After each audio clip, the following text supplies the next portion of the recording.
तो स्वागत है आप सभी का एक और नई वीडियो में। मैं आपका इन्फी एक्सप्लेन्स हाजिर हूँ आपके सामने एक और नई वीडियो लेके। और आज के एपिसोड में हम देखेंगे रसल को कैसे डिवाइन रीजन का पता लगता है और आखिर क्या होता है जब वो डिवाइन रीजन के अंदर जाता है। तो लास्ट एपिसोड में हमने जहाँ तक देखा था जब रसल मुया को अपनी गोद में लेकर उस ओर जा रहा था, जो कि मुया ये देखकर काफ़ी ज़्यादा सरप्राइज थी। वो ये देखकर शॉक थी कि रसल इतनी जल्दी ठीक कैसे हो गया। फिर हमें पता चलता है कि रसल विजार्ड बॉडी की मदद से ठीक हुआ होता है। देन फिर मुया उसे उस ओर हाथ दिखाती है जिस ओर उन्हें जाना था। वो एक नदी के बीच में अपना हाथ दिखाती है, जिसके बाद फिर रसल सीधा उस नदी की ओर नीचे चले जाता है। उसके अंदर नहीं जाता, उसी के ऊपर। फिर मुया उस नदी के सामने जो एक होल दिख रहा होता है वहाँ पर इशारा करके कहती है हमें उस होल के अंदर जाना होगा। फिर इसके बाद मुया और रसल उस केव के अंदर आ जाते हैं। रसल सोचता है कि मुझे यकीन नहीं होता कि इस होल के अंदर एक इतना बड़ा केव होगा। देन फिर मुया उसे ऊपर एक वाटरफॉल दिखाते हुए कहती है क्या तुम्हें वो दिखाई दे रहा है जहाँ से पानी आ रहा है? वही अंदर से जाने का और बाहर आने का एक केवल रास्ता है, और ये बिल्कुल होते हुए आ रहा है सीधा डिवाइन रीजन से। जो कि सुनकर रसल कहता है जिसका मतलब है कि ये डिवाइन रीजन का ही एक दरवाज़ा है। जिसमें मुया कहती है हाँ तुमने सही कहा, ये डिवाइन रीजन का ही जाने का एक रास्ता है और तुम इस वाटरफॉल को चढ़कर उसके अंदर से जा सकते हो। और अगर ऐसा तुमने कर लिया तो तुम डिवाइन रीजन को देख पाओगे। जिसके बाद फिर रसल अपनी मैजिकल पावर का इस्तेमाल करते हुए वहाँ से सीधा फ्लो करते हुए उस वाटरफॉल के अंदर से सीधा निकलता है डिवाइन रीजन की ओर। और जब वो इस डिवाइन रीजन को देखता है तो वो देखता ही रह जाता है, क्योंकि ये दिखने में बेहद खूबसूरत लग रहा था, एक बहुत खूबसूरत नज़ारा। और ये वही खूबसूरत जगह है जहाँ पर बीस्टमैन के गॉड्स रहते हैं। फिर यहाँ रसल धीरे धीरे नीचे आकर इस रिवर को देख रहा होता है, ये सोचते हुए कि क्या ये वही रिवर है जिसे मैं ढूंढ रहा हूँ। लेकिन फिर उसे पता चलता है कि ये वो रिवर नहीं है, क्योंकि ये बहुत साधारण था। जिसके बाद फिर वो फ्लो करते हुए आगे जाता है तो वो देखता है कि रेड कलर और वाटर का ब्लू कलर मिक्स हो रहा है। और रसल उसे देखकर सोचता है इस पानी के तो दो कलर हैं। मुझे जो मिशन दिया गया है वो ये है कि इन रिवर्स को फॉलो करते रहना है जब तक वो ख़त्म नहीं हो जाते। और इसी के साथ फिर रसल आगे की ओर बढ़ते रहता है। फिर रसल एक ऐसी जगह पहुंचता है जहां पर बहुत पहले एक वोल्केनो हुआ करता था, लेकिन अभी यहाँ पर एक छोटा सा लेक टाइप का है, जिसे देखकर रसल को यकीन नहीं होता कि एक वोल्केनिक जगह पे एक ऐसा छोटा सा लेक होगा। रसल को ये जगह थोड़ी अजीब लग रही होती है, लेकिन उसके मैप के मुताबिक यही वो जगह थी जहाँ पर उसे वो मिलने वाला था। फिर इसके बाद उसकी नज़र उस लेक पर जाती है जिसमें से कि छोटे छोटे बुलबुले उड़ रहे थे। और रसल उन बुलबुलों को देखकर सोचता है कि हाँ कितना ज़्यादा आसान था, मुझे पता था। फिर तभी रसल सीधा उस लेक के अंदर चले जाता है जहाँ से वो बुलबुले दिखाई दे रहे थे, और यही सोचते हुए कि इन बुलबुलों का यही मतलब होगा कि ये ज़रूर एक अलग दुनिया से जुड़े हुए होंगे और यहाँ पर काफ़ी अच्छे चांसेस भी होंगे कि ये मुझे रियल रिवर तक पहुँचा पाएँ। फिर रसल को और नीचे जाते ही यहाँ पर एक छोटी सी सुरंग दिखती है, फिर जिसके अंदर वो जाता है। और इसी के साथ वो जब उस पानी से बाहर आता है तो वो एक गुफा में पहुंचता है। और यहाँ पर इतना ज़्यादा अंधेरा होने के कारण रसल कुछ भी नहीं देख पा रहा था। फिर तभी उसका अचानक से पेपर सुमॉन होता है, जो कि उसे रोशनी के साथ साथ रास्ता भी दिखाता है। फिर इसी के साथ रसल और पेपर जैसे ही थोड़ा सा आगे बढ़ते हैं, उनके सामने एक बहुत तेज की रोशनी चमकती है, जो कि होती है फायर ड्रैगन की। जी हाँ, रसल को यहाँ पर एक बहुत विशाल फायर ड्रैगन मिलता है, जो कि रसल को कहता है मैं इग्निट द फायर ड्रैगन तुम्हारे यहाँ पर स्वागत करता हूँ लिटिल मास्टर, और मैं माफ़ी चाहूँगा कि तुम जब पहुँच गए तो मैं यहाँ पर पहले से नहीं था।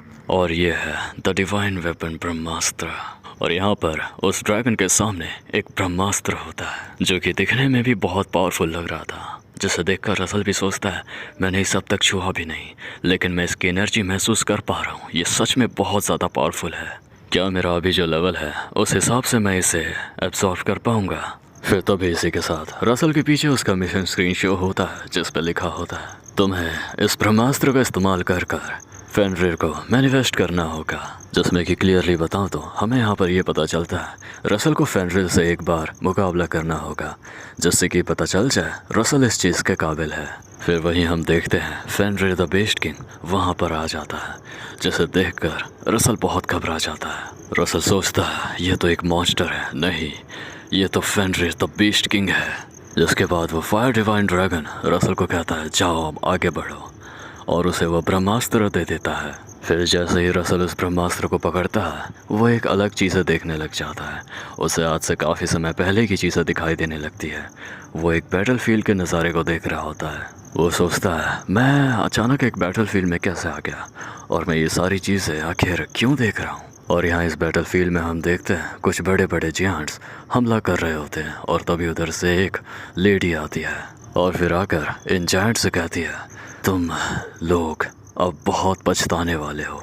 फिर तभी यहाँ पर रसल देखता है कि वो लेडी उसे पीछे देखकर मुस्कुरा रही है, जिसमें रसल सोच में पड़ जाता है वो मुझे देखकर मुस्कुराई क्या वो मुझे देख सकती है। फिर रसल उसके हाथों को देखता है जो कि ऑब्सिडियन से बने हुए थे और फिर यहाँ पर रसल उसके हॉर्न को देखता है और तब जाकर उसे फाइनली एहसास होता है और तब वो पहचानता है कि वो वुमेन आखिर में है कौन। रसल को पता चलता है यही है डिवाइन ड्रैगन किंग, जिसमें कि वो वुमेन अपना ब्रह्मास्त्र यूज़ करते हुए कह रही होती है 6 गॉड की डिविनिटी और उनकी ताकत मिलाकर इस हॉर्न में मेरी दी गई है। फिर इसके बाद वो वुमेन उस ब्रह्मास्त्र से हमला करते हुए दिखती है और तभी वो डिवाइन वेपन पैदा होता है, ब्रह्मास्त्र, जिसमें गॉड्स तक को ख़त्म करने की शक्ति होती है।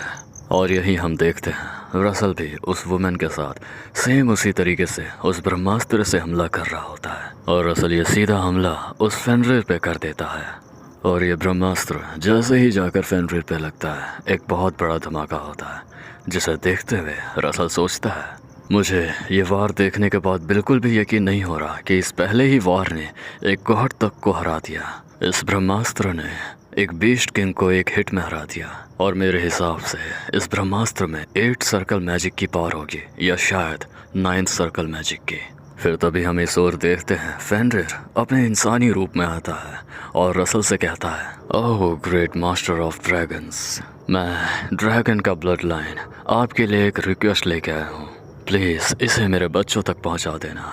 और यहाँ हम देखते हैं फेनरिर के हाथों में एक आइटम होता है जो कि किसी हाफ मून की तरह दिख रहा था या कहें तो एक डायमंड क्रिस्टल की तरह जो कि बहुत ज़्यादा चमक रहा था। और वो ये चीज़ रसल को दे देता है और रसल से ये कहता है कि मैं ये चाहता हूँ तुम ये बीस्ट मैन तक पहुँचा दो, जिससे कि उनके पीछे जिस वजह से वो लॉक्ड हैं वो चीज़ें ना रहें और ये चीज़ उनके लिए एक बहुत बड़ा खजाने जैसा है। और फिर ये बात कहकर फेनरिर वहाँ से गायब हो जाता है। फिर रसल अपने हाथों में लिए इस आइटम को देखते हुए यही सोच रहा होता है मुझे इसमें से एक अलग ही तरीके की एनर्जी महसूस हो रही है, क्या ये कोई माना है या फिर किसी तरीके की कोई डिविनिटी, या शायद हो सकता है कोई एक स्पेशल चीज़ जो कि बीस्टमैन के लिए ही काम करती है। फिर वहीं नोटिफिकेशन स्क्रीन रसल को कहती है तुमने ये चीज़ पार कर ली, तुमने फेनरिर को ये चीज़ साबित कर दी और इसीलिए तुम्हें रिवॉर्ड के नाम पर वो ब्रह्मास्त्र मिलता है। फिर वहीं यहाँ हम देखते हैं ब्रह्मास्त्र उसकी आंखों के सामने होता है, लेकिन ब्रह्मास्त्र की एनर्जी इतनी ज़्यादा होती है जिसमें रसल सोचता है कि इस ब्रह्मास्त्र की एनर्जी बहुत ज़्यादा है। मुझे लगता है कि अगर ये मेरी नसों में यानी कि मेरी बॉडी और मानव वेन में एब्जॉर्ब होगी तो जैसे कि मानो मेरी बॉडी फट ही जाएगी।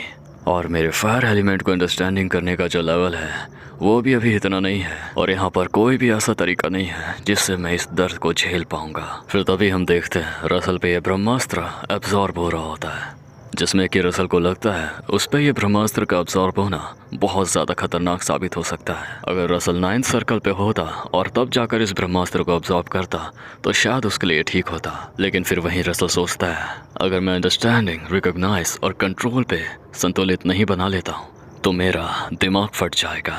और यहाँ पर रसल उन तीनों चीज़ पर अपना कंट्रोल बना लेता है और हम देखते हैं रसल पे ये चीज़ अब्जॉर्ब हो रही होती है और रसल को यहाँ पर बहुत ज़्यादा दर्द हो रहा होता है, इतना ज़्यादा पेन कि वो दर्द से जिस तरीके से चिल्ला रहा था हमें यहाँ पर देखने को मिल सकता है, उसके मुंह से खून निकलने लग जाता है। फिर वहीं यहाँ पर स्क्रीन शो होती है जिसमें ये बताया जाता है कि ब्रह्मास्त्र तुम्हारे ब्रेन में एक्सपैंड हो चुका है, your understanding of Brahmastra has increased, Brahmastra has reconstructing your brain, Brahmastra has expanded your brain.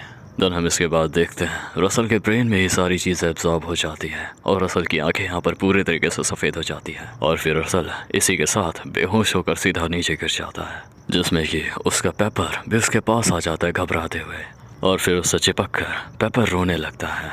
फिर पीछे से वो फायर ड्रैगन कहता है फिक्र करने की ज़रूरत नहीं है, वो बिल्कुल ठीक है, बस वो बेहोश होकर नीचे गिर गया है। फिर वो ड्रैगन अपनी पावर पेपर को देने की बात करता है। वो ड्रैगन कहता है if you are okay with it will you inherit my power. और पेपर ये सुन के शॉक्ड हो जाता है, जिसमें वो ड्रैगन कहता है सरप्राइज होने की कोई भी बात नहीं है, ये बस एक स्पिरिट म्यूटेशन है, तुम एक ड्रैगन के ही हिस्से हो, तो तुम ये पावर अब्जॉर्व कर सकते हो। और फिर वो ड्रैगन उसे एक एग दे देता है, ये कहते हुए कि मुझे उम्मीद है तुम आगे एक फायर ड्रैगन बनोगे और ऐसे ही इसका साथ देते रहोगे।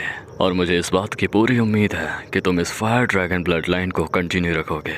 फिर तभी रसल को होश आता है और वो उठता है और सोचता है कि मैं कितनी देर के लिए सोया हुआ था।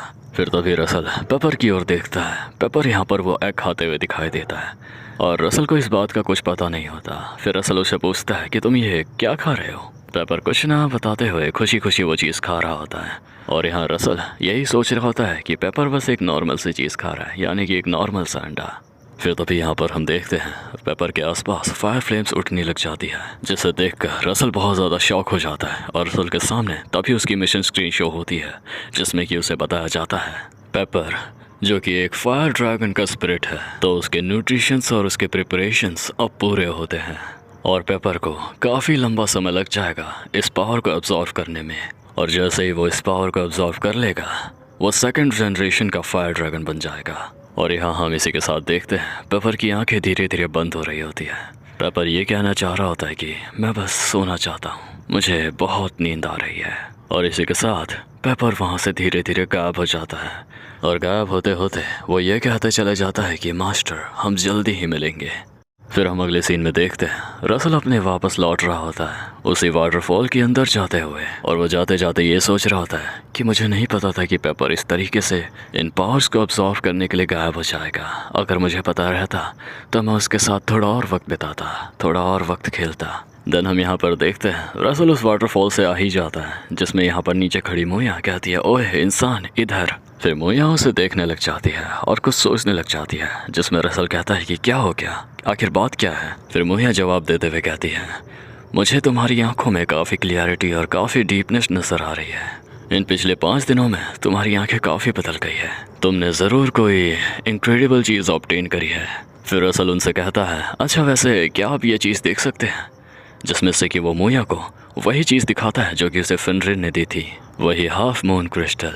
फिर मोया उस चीज़ को देखकर अचानक बहुत ज़्यादा सीरियस हो जाती है और फिर रसल से कहती है मैं चाहती हूँ मुझे तुम हर एक चीज़ बताओ, तुम्हें ये आखिर कहाँ से मिला और तुम आखिर कहाँ गए थे। और रसल मोया के आसपास की आती हुई एनर्जी को देखकर बहुत ज़्यादा घबरा जाता है। वो सोचता है अभी इनसे जो एनर्जी आ रही है इससे साफ ये पता लगता है कि जब ये मेरे से लड़ रही थी तो ये फुल स्ट्रेंथ में नहीं थी।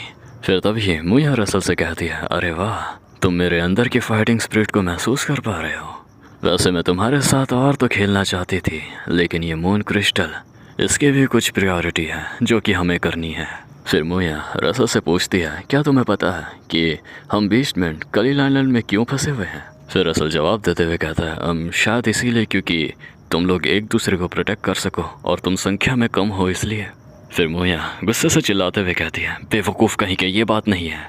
यहाँ की जो लॉन्ग ईयर आर्चर्स हैं और वो स्मॉल ड्वार्फ्स हैं, हम उनसे कई गुना ज़्यादा ताकतवर हैं। तो तुम्हें लगता है कि हम इतने बेवकूफ़ से रीज़न से यहाँ पे फंसे हुए होंगे। द फर्स्ट बीस्ट किंग फेनरिर का जो ये आइटम है जिसे तुमने अपने हाथों में लिया हुआ है, हम इसी की तलाश में इस आइलैंड में कितने समय से थे।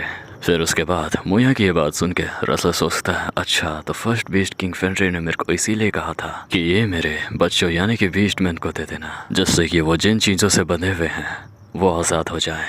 फिर रसल मोया से पूछता है कि तुम इस चीज़ को ढूंढने के लिए इतने ज़्यादा ऑब्सेस्ड क्यों थे। हाँ मैं ये बात जानता हूँ कि इसे एब्जॉर्ब करने के बाद तुम्हारी ब्लड लाइन उससे मैच हो के तुम्हारी स्ट्रेंथ, पावर और सब कुछ बहुत ज़्यादा बढ़ जाएगा, लेकिन कहीं ये बीस्टिफिकेशन की वजह से तो नहीं है। रसल मोया से ये पूछता है। फिर तभी मोया अपने हाथों में उस क्रिस्टल मून को लिए हुए रसल को ये बताती है कि वो रात जब चांद पूरी तरीके से निकला हुआ होता है तब हम यूज़ कर सकते हैं मून बीस्टिफिकेशन, जिसमें कि 3 गुना ज़्यादा ताकत होती है एक नॉर्मल बीस्टिफिकेशन से। और मून बीस्टिफिकेशन पावर तभी इस्तेमाल की जा सकती है जब पूरा चंद्रमा बाहर निकला हो, लेकिन अब जब हमारे पास ऑलरेडी मून क्रिस्टल है तो इसे हम बिना किसी फुल मून के यूज़ कर सकते हैं और हम इस मून बीस्टिफिकेशन को कहीं पर भी और कभी भी कर सकते हैं। और इसी के साथ मोया उस मून क्रिस्टल को धीरे से ऊपर की ओर फ्लो करती है, लेकिन अचानक ही वो मून क्रिस्टल वापस से नीचे उसके हाथों में आ जाता है और यहाँ पर कुछ भी नहीं होता। फिर मोया सोच में पड़ जाती है कि ये चीज़ आखिर क्यों हुई।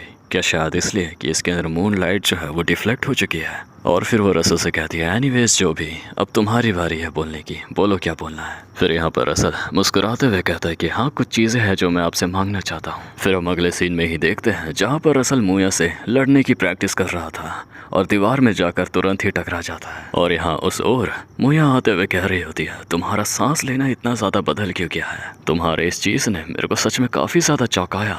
और यहाँ रसल सोच रहा होता है कि ये सच में बहुत थका देने वाला है, क्या ये मेरे लिए ज़्यादा तो नहीं हो गया कि उनसे हर एक दिन मुझसे लड़ाई करने के लिए कहना। फिर तभी मुया उसके पास आकर उससे कहती है चलो अब खड़े हो जाओ, अगर तुम इसी तरीके से अपने आप को ढीला छोड़ के हार मान जाओगे तो मैं तुम्हें खा जाऊंगी। और यहाँ पर एक और बात है जो वो रसल से कहती है, वो कहती है अगर तुम इतने ही वीक होगे तो तुम अपनी फ्यूचर पार्टनर को कैसे सेटिस्फाई करोगे जिसके साथ तुमने अपना फ्यूचर वादा करा है। और ये बात सुनकर रसल में बहुत जोश आ जाता है।